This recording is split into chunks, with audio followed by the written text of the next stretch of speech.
On this edition of City Span, Neighborhood Renaissance, how one part of Savannah is making great strides in taking their community back.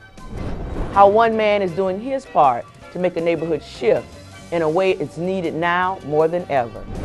And Talking Tolerance, a summit at the Civic Center hopes to start a dialogue about our differences. City Span starts right now.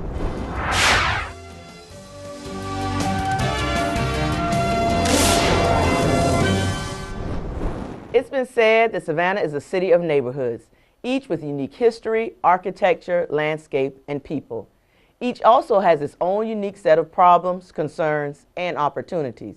2 years ago, the city launched a new initiative called Neighborhood Renaissance Savannah that works hand in hand with residents to address issues in 17 target neighborhoods. Over the next few months, we'll take a look at the progress in each of these communities. Today, our focus is Edgemere-Sackville. Cleve Jones is a winner. Oh, it was something. That's the first thing I ever won. The Yard of the Month Award. He's been working hard at keeping his yard in pristine shape for some time now. He says his mom taught him that hard work can pay off.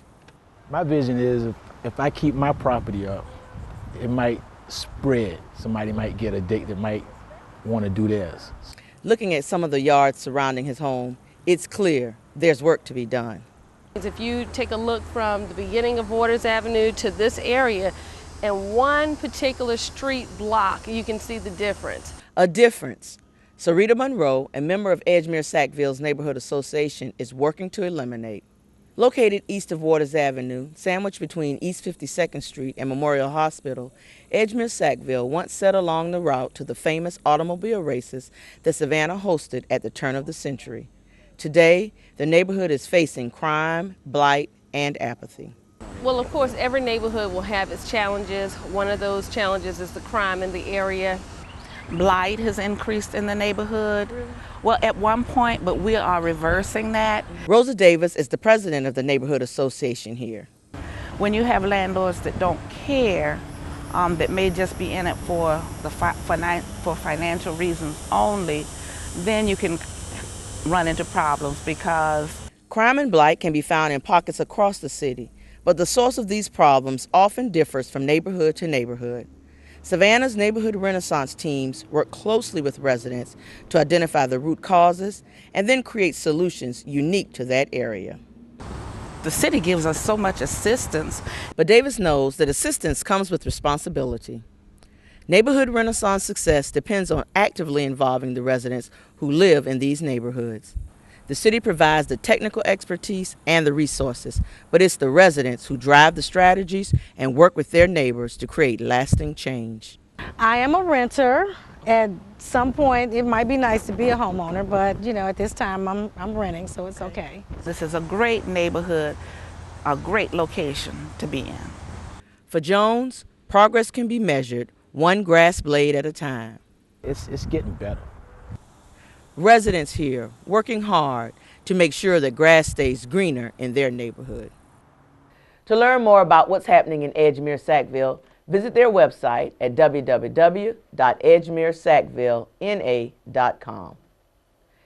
As part of her United Savannah initiative, the mayor recently held a tolerance summer out at the Civic Center. The summit was intended to start a dialogue about the progress and challenges we face, embracing the differences that exist in Savannah community. Panels of local leaders representing a wide swath of the community, including race, religion, and sexual orientation, talked about personal experiences and their vision for Savannah's future. Here at the City of Savannah, we're committed to diversity and inclusion. Welcome to the first ever Tolerance Summit, where our goal is to move Savannah to a place where we can respect our differences and live together as a united Savannah. Thank you. Officials from the Department of Justice also discussed how hate crimes impact the community. The Tolerance Summit was a first of its kind, but organizers intended for it to be continued dialogue in the coming months. A Southside detective has been named an outstanding officer by Metro PD. Detective Christopher Ross was voted this quarter's Outstanding Officer for the second quarter. He was chosen for the honor for his work on 2 long-term burglary investigations that eventually led to several arrests. The investigations also helped pull several illegal firearms off the streets and return stolen property. A sign commemorating a new park in the Fernwood neighborhood was unveiled last month. A basin originally designed to treat stormwater was turned into the park after folks in the Fernwood neighborhood asked for a lighted walkway around the basin. It's celebrating the completion of a stormwater project that actually evolved into the park. It is because of residents, our neighborhood association, and partners in this community and our city staff that we must commend that this has become a reality. This walking trail is just what the doctor ordered. So we are so happy that we have this in our neighborhoods and for surrounding neighborhoods for the people of Savannah to enjoy. Home Depot donated more than $2,000 worth of landscaping to go with the new walkway surrounding the basin. There are many upcoming events scheduled at the park, including Frog Watch USA and Bird Day. City officials were on hand earlier this month to help celebrate the grand opening of another new business on Broughton Street and to mark further investment along Savannah's downtown Main Street. Mayor Edna Jackson and Alderman Mary Osborne joined store owner Neil Patel, an official from the city's Department of Economic Development, the Downtown Business Association, and the Savannah Area Chamber of Commerce to cut the ribbon at the Broughton Market, located at 32 East Broughton Street. This area is really coming alive all over again. And with the businesses that the Patels have opened here, it will add to this block as well as to the entire Broughton Street. Much of the revitalization along the street has been made possible by the city's Economic Development Department, which provides a variety of programs and tools to individuals wishing to open businesses along key retail corridors like Broughton Street, MLK, and Montgomery Street. For more information, call 651-3653. The Ardsley Park Garden Club has donated 4 benches that have been installed in parks in the Ardsley Park, Chatham Crescent neighborhood. City officials and neighborhood representatives turned out last month as city workers installed the last of the benches in Macaulay Park, located at 50th and Beatty Streets. The benches are the culmination of a partnership between the city and the Garden Club. This is a lovely day and a lovely event to, again, accent the partnerships that we enjoy between the city and the neighborhood. Our partnerships have been very effective, and we want to encourage all neighborhoods to think of ways that they can partner with the city to improve the parks and medians in their neighborhoods. The Garden Club has also partnered with the city to install park lighting and donated 4 benches for the same area parks just last year. Contractors for the city unearthed a relic from Savannah's past last month in Wright Square. What workers found was a cistern and underground chamber used for storing water. We're aware of many cisterns and many squares, and we assume that there are cisterns probably in all of the squares. It's just that we didn't know that this one happened to be right here until we found it, so that's a little bit exciting. So the cisterns were to collect water in the squares that could be used for cooking, cleaning, drinking, and those things. I do not believe that it was used for that purpose for very long, but I think some of the later cisterns were probably used primarily for fire suppression. You know, this probably wasn't the only one in this square. There were probably several in here of that size, and they may still be there. Now that we know where it is and it's uncovered, we obviously have some obligation to document it, but also to assess it and make sure that it is stable to be standing on. Workers discovered the cistern while removing a concrete pad where some of the square's benches sat. The work was being done as part of the city's renovation of the square that's designed to open up the space visually and make it safer and more attractive for residents and tourists. What has happened over the years is a lot of the vegetation in the square had become overgrown. Where I'm standing right now, a few months ago was overgrown azalea bed that was hiding lots of trash and was being used for a lot of undesirable activities, was concealing the in part of the square from the outer part of the square, making it difficult for public safety and everything else. So we did want to open it up a little bit. We are going to come back in and put in some new iron benches with wooden slats on them, so it'll have a nice Victorian look to it. It'll still be suitable for groups to come in and congregate.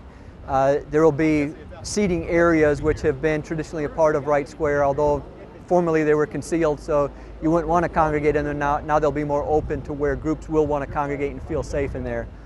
Renovations to the square are expected to be completed later this month. As for the cistern, plans are to reinforce its dome based on a structural engineering analysis.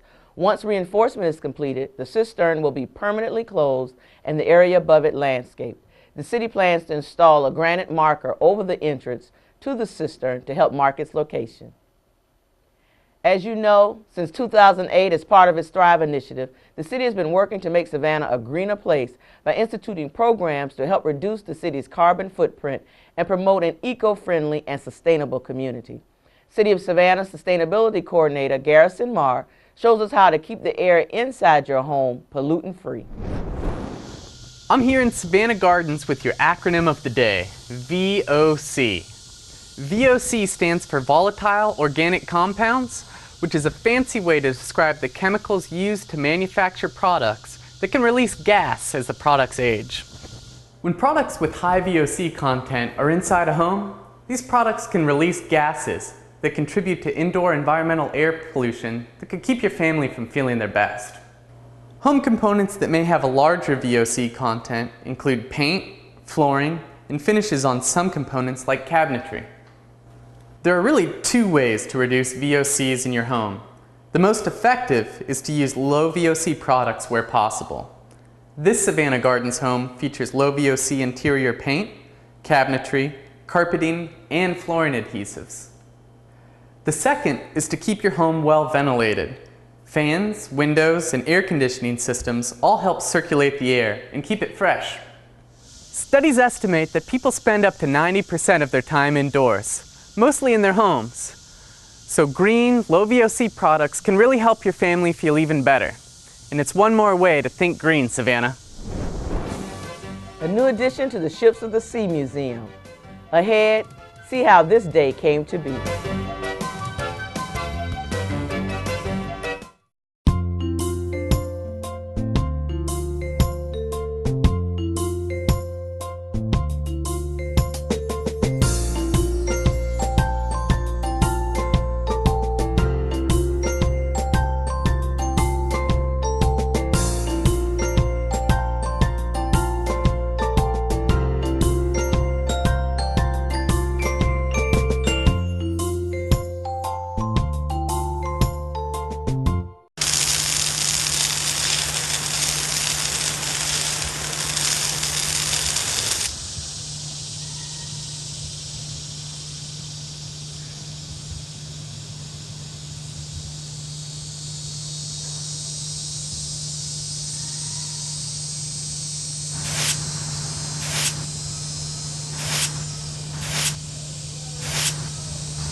The city has maintained a commitment to revitalizing Waters Avenue for years now, but it's no secret the real change happening there is happening in the grassroots.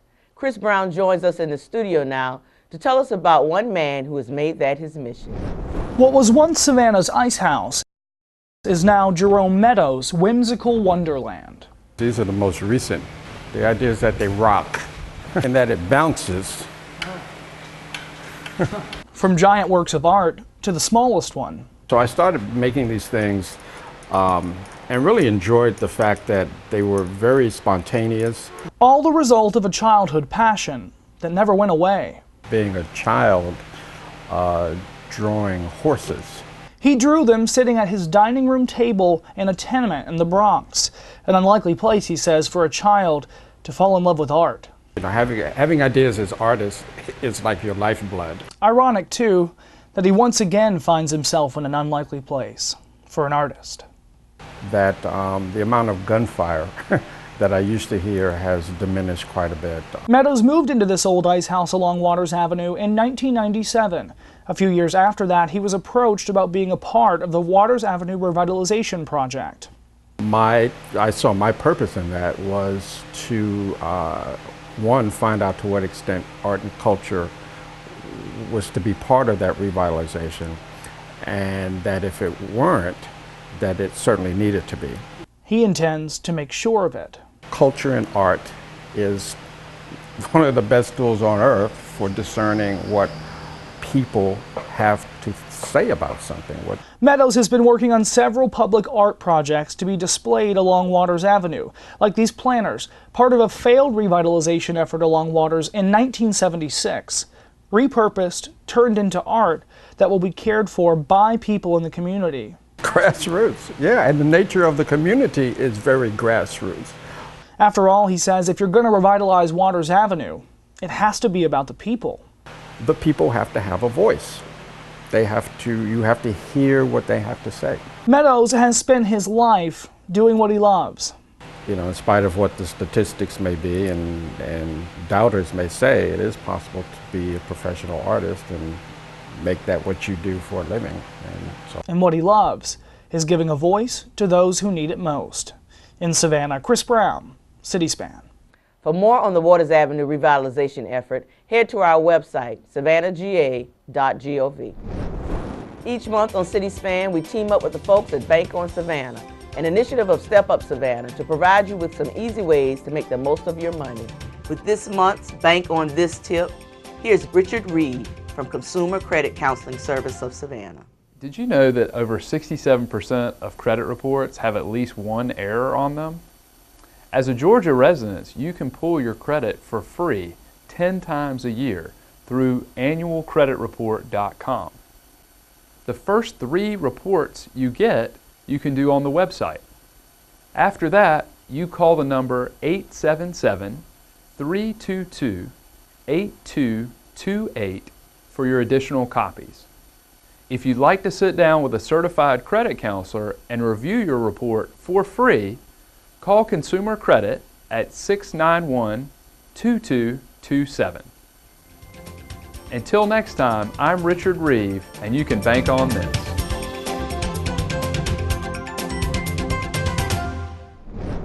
Mayor Edna Jackson joined top officials from Israel's Chamber of Commerce last month to discuss developing business opportunities between their country and Savannah. The city of Savannah is targeting international business developments to help grow Savannah's economy. Following the press conference, officials attended a seminar with local business leaders on exporting goods and services, and then ended the day with a reception at City Hall. I think it's very important that we do things globally, because if we don't, we will sit here all by ourselves and the world will be moving forward. So it's very important that we're a part of that. And with this kind of relationship that we will be building with Israel, it shows that it's definitely needed. The city created the Greater Savannah International Alliance last year to advise council on international affairs and strategy. You can learn more about these efforts by visiting internationalsavannah.org. City Council has been hard at work this month. For more on that, Brandy Davis joins us to talk about it. Hey Savannah, I'm Brandy Davis, here with last month's City Council meeting brief. After hearing both sides of the issue, Council approved amendments to the historic district height map, allowing for a proposed mixed-use development on the far east side of River Street to stand 3 stories taller than previously allowed. The request only applies to the section in the development outlined in red. The project will include a hotel, retail shops, residential development, and a park. It also preserves the Savannah Electric Power Company headquarters, built back in 1962. So are you a gardener, or do you know anyone interested in growing their own veggies? Well, the city's given the green light for a community garden policy. There are almost 1,300 city-owned vacant lots scattered throughout Savannah. Officials are teaming up with citizens, schools, and organizations to allow raised beds for organic gardenings on these green spaces. The effort looks to boost community development, environmental awareness, and positive social interaction. The products grown are for personal use only, cannot be sold, and the use of pesticides is prohibited. City staff are now working on a plan to implement the garden policy and begin accepting applications. Look for details in the coming months on CitySpan. A federal Homeland Security grant will allow the city to acquire new technology to modernize communications in its brand new control center located at the Civic Center.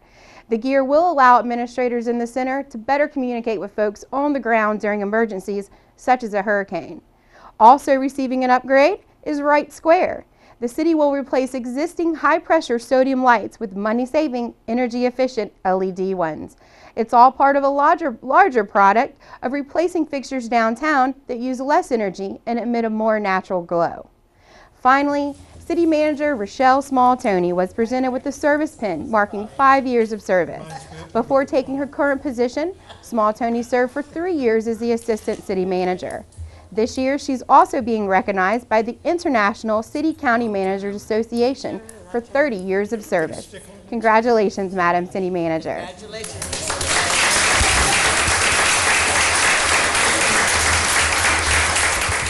That wraps up your July Council Brief. Remember, you can always view the entire council meetings and workshops on SGTV and on our website, savannahga.gov.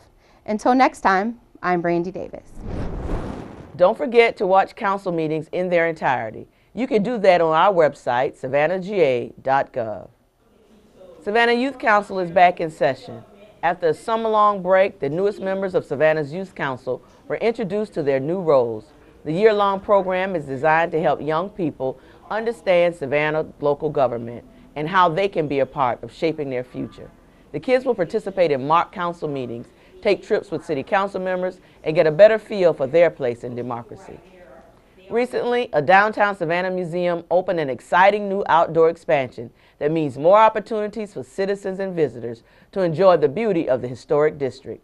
City Span's Michael Jordan shows us how the addition has been a long time coming. What ended with this began with this. Bricks, boards, and even graceful live oak trees had to be hefted into place before the North Garden at Ships of the Sea Maritime Museum was ready for the grand unveiling on July 27th. Yeah, it represents the culmination of many years of planning and consideration to figure out the best way to utilize the space that we'd purchased for both the public and for the museum's use.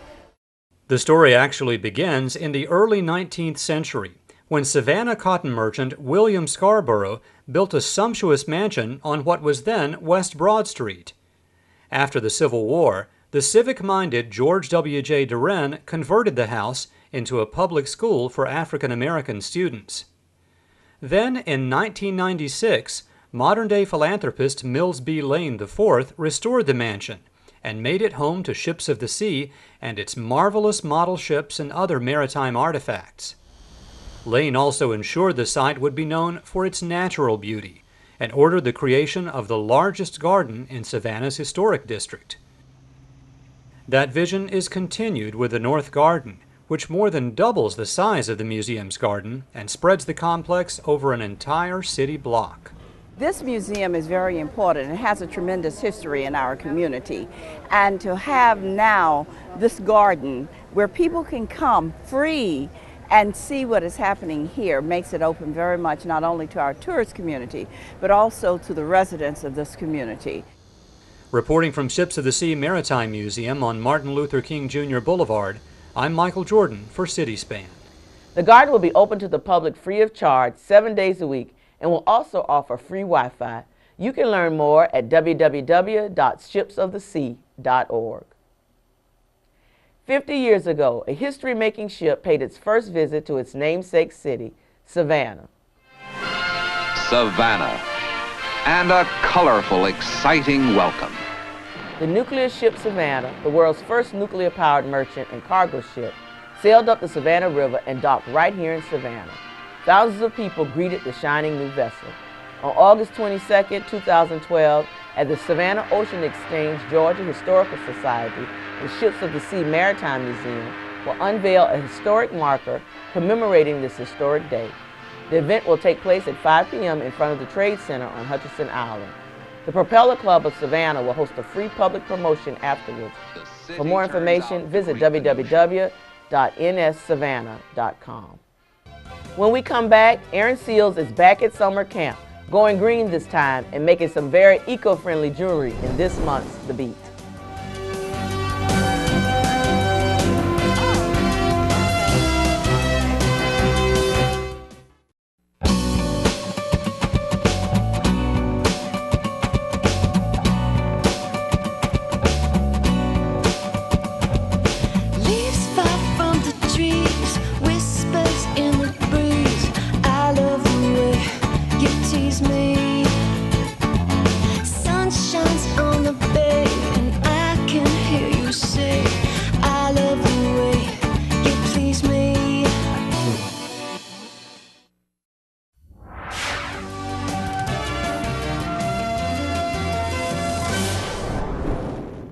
Fashion is the talk of the town as the City of Savannah partners up with downtown businesses to deliver the second annual Fashion Night Out. The event, held for the first time last year, lured shoppers to downtown to shop on Broughton. The street is actually shut down to make way for musical performances, art installations, and of course, a fashion show. Not to mention all the deals on some high-end fashions to soothe all of those shopping needs. The event's organizers promise this year's event will be even bigger and better than last year's. Fashion Night Out will take place on September 6th. All summer long, Erin Seals will be showing off all of the fun going on at Cultural Affairs Space Summer Camps.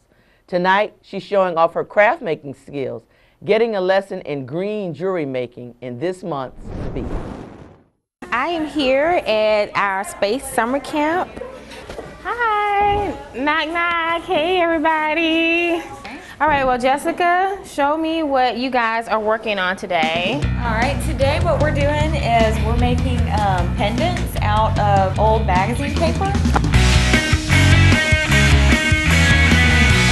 Thank you.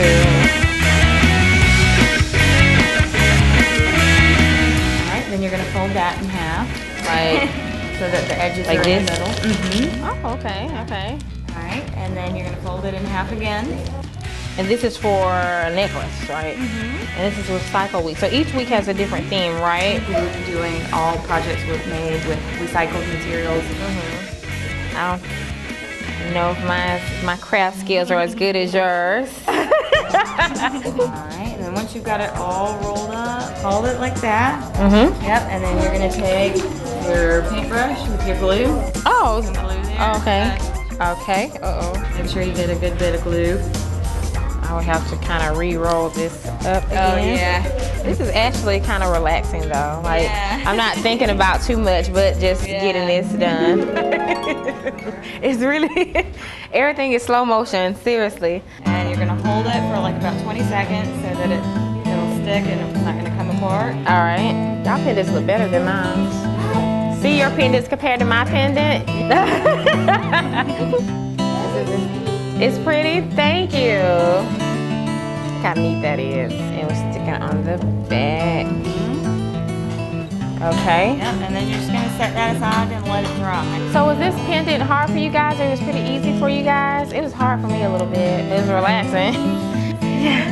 Oh, that's really nice. And then yours is kind of like, it looks like a stone. It had all certain patterns. See, I have a bunch of words on mine. We're gonna have a small ceremony for me departing from this pendant, you guys. I hereby declare that this pendant is amongst the crafteth and artist class. This is my dedication to you guys.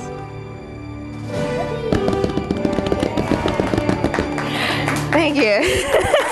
All right, guys, that's it for today, and that is our summer camp here at Space Galleries. For more information, check out our website at www.savannahga.gov/arts. I'm Erin Seals, The Beat. Don't forget, you can watch every edition of The Beat on our YouTube page, youtube.com/City of Savannah. That's going to do it for this edition of City Span. Don't forget, for the latest in news and information about the City of Savannah, keep it tuned to SGTV. And for the latest news any time of the day, you can log on to our website, savannahga.gov. I'm Margaret Williams. Thanks for watching, and thanks for making Savannah your home.